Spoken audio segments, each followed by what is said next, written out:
Ready, set, bake. Bake more bread to share in this long Wilton bread pan set.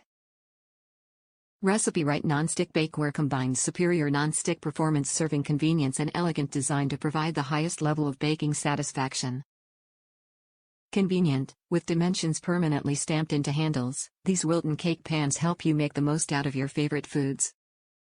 Non-stick, durable premium non-stick coating on our Wilton bread pans allows your food to slide or pop out easily, making cleanup almost effortless. Non-stick bakeware sets are a must-have for busy cooks. Care instructions: dishwasher safe. However, for best results, wash these Wilton cake pans in warm, soapy water before, first, and after each use.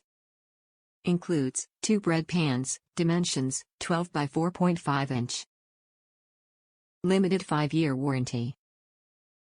Bake more bread to share in this long bread loaf pan set. Recipe: right non-stick bakeware combines superior non-stick performance, serving convenience, and elegant design to provide the highest level of baking satisfaction. Top reviews from the United States. Lovely loaf of bread. Update. I made 4 loaves of bread. I put 2 in these pans and 2 in an old set of loaf pans I had. I sprayed oil in all pans. At the end of baking, the loaves in these pans were the only ones to fall straight out. I had to run a knife around the other 2 loaves in the pan and also sort of push until lift bottom off. And when loaves came out, there was baked on crust on insides of pan, sort of like when you bake a cake. We'll have to think about buying more of these pans for bread.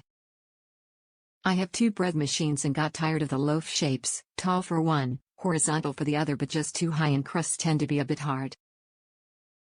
Bought these 2 and made 2 different breads. One pain de mia and one Amish white bread. Both came out very well, soft crusts on sides and dropped out of the pan. The tops raised a little above the top of the pan, but they were mostly flat. Size is more like a standard bread loaf now, so easier to cut and make sandwiches. I spritzed the pans with olive oil before putting the bread dough in, probably didn't need to, and the loaves fell out as soon as I inverted the pans.